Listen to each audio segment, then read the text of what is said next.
और सबसे इंपॉर्टेंट बात, इस रिजल्ट को पाने के लिए लाखों रुपए बिल्कुल भी खर्च नहीं हुए हैं। ये रिजल्ट बहुत ही ज्यादा अफोर्डेबल प्राइस में आया है। Hey guys, welcome back to this channel. कैसे हैं आप सभी? उम्मीद करता हूँ बहुत ही ज्यादा बेटर होंगे। आज की वीडियो में हम ऐसा रिजल्ट देखने वाले हैं जिस रिजल्ट को पाने के लिए लोग लाखों रुपए खर्च कर देते हैं, फिर भी उनको ऐसा रिजल्ट नहीं मिल पाता। और सबसे इंपॉर्टेंट बात, इस रिजल्ट को पाने के लिए लाखों रुपए बिल्कुल भी खर्च नहीं हुए हैं। ये रिजल्ट बहुत ही ज्यादा अफोर्डेबल प्राइस में आया है। इसीलिए आज की वीडियो में हमने पेशेंट की पूरी जर्नी शेयर करी है और साथ ही साथ ये भी बताया है कि इन्होंने अपना ट्रांसप्लांटेशन कहां से कराया, कितने खर्चे में इनका ट्रांसप्लांटेशन हुआ और क्या क्या चीजें फॉलो करी जिस वजह से इनका ऐसा रिजल्ट आया। तो इसीलिए आज की वीडियो काफी ज्यादा इंफॉर्मेटिव होने वाली है। वीडियो को स्टार्टिंग से लेकर एंड तक देखिएगा। वीडियो में काफी इंपॉर्टेंट चीजें डिस्कस करी है। दोस्तों, वीडियो की तरफ बढ़ते हैं, लेकिन सबसे पहले अगर आप अपना हेयर ट्रांसप्लांटेशन करवाना चाहते हो और आप कंफ्यूज हो, आपको कितने ग्राफ लगेंगे, आपका ट्रांसप्लांटेशन में खर्चा कितना आएगा, आपको ट्रांसप्लांटेशन करवाना चाहिए भी कि नहीं, और आप भी अपने ट्रांसप्लांट से रिलेटेड इन्फॉर्मेशन सर्च कर रहे हो, तो आप हमारी वेबसाइट www.besthairhelp.com पे विजिट कर सकते हो। वहां पे आपको हेयर ट्रांसप्लांट से रिलेटेड सारी की सारी इन्फॉर्मेशन मिल जाएगी और आप भी अपना ट्रांसप्लांटेशन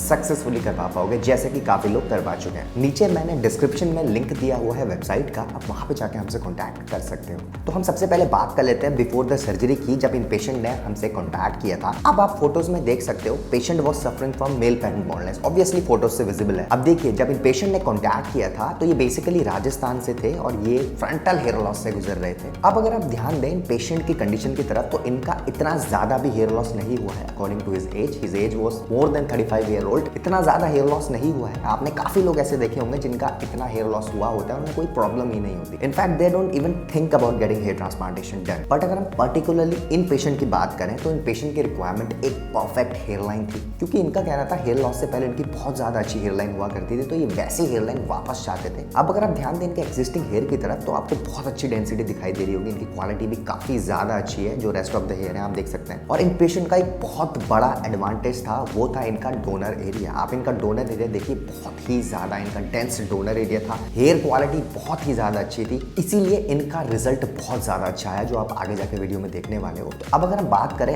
आफ्टर द सर्जरी की कंडीशन के बारे में, फाइनली इन्होंने अपना ट्रांसप्लांटेशन करवाया जयपुर के एक बहुत अच्छी क्लिनिक से। आप देख सकते हैं बहुत अच्छी तरीके से डेंसिटी दी गई। अगर आप प्लेसमेंट की बात करें तो बहुत अच्छी तरीके से प्लेसमेंट हुआ है। आपने काफी वीडियोस ऐसी देखी होगी जिसमें जो डेंसिटी होती है, वो जो ग्राफ्ट होते हैं वो डेंसली पैक कर दिए जाते हैं, लेकिन जो रिजल्ट आता है वो नेचुरल नहीं आता। वेयरएज इन पेशेंट की अगर बात करें तो आपको डेंसिटी इतनी ज्यादा अच्छी नहीं दिख रही होगी जहां पे इनका ट्रांसप्लांटेशन हुआ है, लेकिन जो ग्राफ्ट का प्लेसमेंट है वो प्रॉपरली किया गया है ताकि एग्जिस्टिंग हेयर भी डैमेज ना हो और ट्रांसप्लांटेड हेयर के साथ एग्जिस्टिंग हेयर की डेंसिटी बिल्कुल मैच कर जाए। फ्रंटल हेयर लाइन को इनके फेशियल स्ट्रक्चर के हिसाब से बनाया गया है, जैसे कि उन्होंने बताया था डॉक्टर के साथ कंसल्टेशन में कि इनकी पहली कैसी हेयर लाइन हुआ करती थी, उस हिसाब को देख के इनकी हेयर लाइन को डिजाइन किया गया। आप देख सकते हैं बहुत अच्छी तरीके से हेयर लाइन बनाई गई है। सिंगल हेयर फॉलिकल का इस्तेमाल किया गया है हेयर लाइन में, जिस वजह से इनका रिजल्ट जो है वो नेचुरल आया है, जो कि आप आगे जाके वीडियो में देखने वाले हो। अगर हम ग्राफ्ट की बात करें तो 3500 से ज्यादा इनके ग्राफ्ट लगे हैं। एक दिन में पूरा का पूरा ट्रांसप्लांटेशन हुआ। FUE टेक्निक से ट्रांसप्लांटेशन हुआ था, बिल्कुल पेनलेस प्रोसीजर था। काफी लोगों को बहुत ज्यादा डाउट रहता है कि ट्रांसप्लांटेशन के टाइम दर्द कितना होता है, काफी ज्यादा पेनफुल सर्जरी काफी लोगों को लगता है, जबकि ऐसा बिल्कुल भी नहीं होता। मैं पहले भी वीडियोस में डिस्कस कर चुका हूं कि ऑब्वियसली हर सर्जरी में पेन होना है, लेकिन जब सर्जरी परफॉर्म की जाती है तो एनेस्थीसिया में परफॉर्म की जाती है ताकि पेशेंट को बिल्कुल भी पेन ना हो। तो अगर मैं हेयर ट्रांसप्लांटेशन की बात करूं तो हेयर ट्रांसप्लांटेशन सर्जरी में बिल्कुल भी पेन नहीं होता। ये बहुत पेनलेस सर्जरी होती है।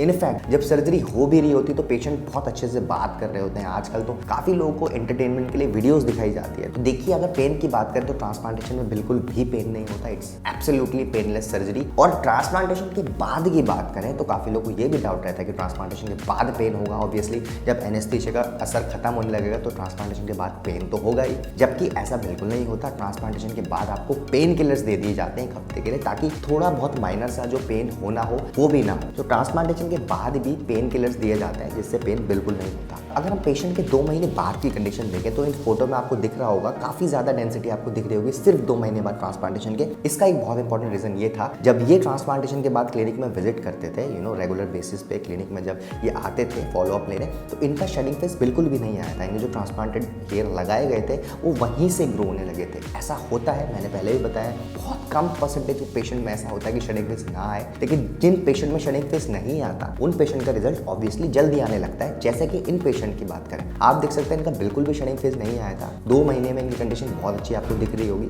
अब अगर हम बात करें ट्रांसप्लांटेशन के 5 महीने बाद की, सिर्फ 5 महीने बाद की अगर आप कंडीशन देखें तो आप देख सकते हैं बहुत ही अच्छा इनका रिजल्ट आया है। जैसे कि मैंने वीडियो की स्टार्टिंग में बताया था, बहुत सारे ऐसे क्लिनिक्स हैं जो बहुत ही ज़्यादा एक्सपेंसिव कॉस्टिंग में ट्रांसप्लांटेशन कर रहे हैं, लेकिन फिर भी उनका इतना नेचुरल रिजल्ट नहीं आ पाता। आप देख सकते हैं इनकी हेयरलाइन कितनी अच्छी तरीके से आई है, पूरी की पूरी नेचुरल लग रही है। कोई देख के पेशेंट को बता नहीं पाता कि इन्होंने ट्रांसप्लांटेशन करवाया है। जब पेशेंट फॉलोअप के लिए क्लिनिक विजिट करते हैं तो बताते हैं कि ऑनेस्टली इन्हें कोई भी देख के बता नहीं पाता कि इन्होंने ट्रांसप्लांटेशन करवाया। और सबसे अच्छी एक पेशेंट की यही रिक्वायरमेंट होती है कि अगर मैं ट्रांसप्लांटेशन करवाऊँ तो मेरा रिजल्ट नेचुरल आए। आप देख सकते हैं बहुत ही ज़्यादा नेचुरल रिजल्ट आया पेशेंट का। फ्रंटल हेयरलाइन में सिंगल हेयर फॉलिकल का इस्तेमाल किया था, जिस वजह से आप देख सकते हैं हेयरलाइन बिल्कुल नेचुरल लग रही है। प्लेसमेंट का बहुत अच्छी तरीके से ख्याल रखा गया था, जिस वजह से आपको हेयरलाइन की जो ग्राफ्ट की एंगुलेशन है और प्लेसमेंट है वो बहुत अच्छी तरीके से दिखाई दे रहे हैं और नेचुरल लग रहे हैं। सबसे इंपॉर्टेंट टास्क होता है एक ट्रांसप्लांटेशन सर्जरी में, ग्राफ्ट का प्लेसमेंट प्रॉपरली होना चाहिए। इन पेशेंट ने जब कॉन्टैक्ट किया था तो इनका भी माइंडसेट यही था कि अगर नेचुरल रिजल्ट चाहिए तो बहुत ज़्यादा एक्सपेंसिव क्लिनिक में हमें ट्रांसप्लांटेशन करवाना पड़ेगा, तभी नेचुरल रिजल्ट आ सकता है। लेकिन अगर हम अब की बात करें तो इन पेशेंट का यही कहना है कि अगर आप एक अच्छी जगह से ट्रांसप्लांटेशन करवाओ तो डेफिनेटली आपका रिजल्ट बहुत अच्छा आता है, चाहे वो एक्सपेंसिव हो चाहे वो एक्सपेंसिव ना हो। पेशेंट की सर्जरी सिर्फ 20 रुपीज़ पर ग्राफ्ट में हुई थी। आप देख सकते हैं सिर्फ 20 रुपीज़ पर ग्राफ्ट में बहुत ही अच्छा इनका रिजल्ट आया है। आप देख सकते हैं मेडिसिन की बात करें तो इन्होंने 6 महीने तक सिर्फ मिनॉक्सिडिल एंड फिनिस्ट्राइड लिया है, कोई एक्स्ट्रा सप्लीमेंट या कोई एक्स्ट्रा पाउडर नहीं खाया, जिस वजह से काफ़ी लोगों को लगता है कि हमें कुछ एक्स्ट्रा डाइट लेनी पड़ती है ताकि हमारा रिजल्ट अच्छा है। ऐसा बिल्कुल भी नहीं है। आप एक प्रॉपर डाइट फॉलो करिए, आप एक नॉर्मल डाइट फॉलो करिए एंड मेडिसिन को टाइम पे लीजिए। और सबसे इंपॉर्टेंट चीज़, आप जहाँ से भी ट्रांसप्लांटेशन करवाओ डॉक्टर के टच में रहिए। कम से कम 4 से 6 महीने आपको डॉक्टर के टच में रहना है, ताकि अगर आप कुछ चीज़ गलत कर रहे हो तो आपको डॉक्टर के थ्रू इन्फॉर्मेशन मिल जाए कि आप ये चीज़ गलत कर रहे हो, आपको ये चीज़ नहीं करनी। डॉक्टर का काम एक अच्छा ट्रांसप्लांटेशन करना है, लेकिन उसके बाद का जो प्रोसेस है 2 से 3 महीना टेक केयर करने का, वो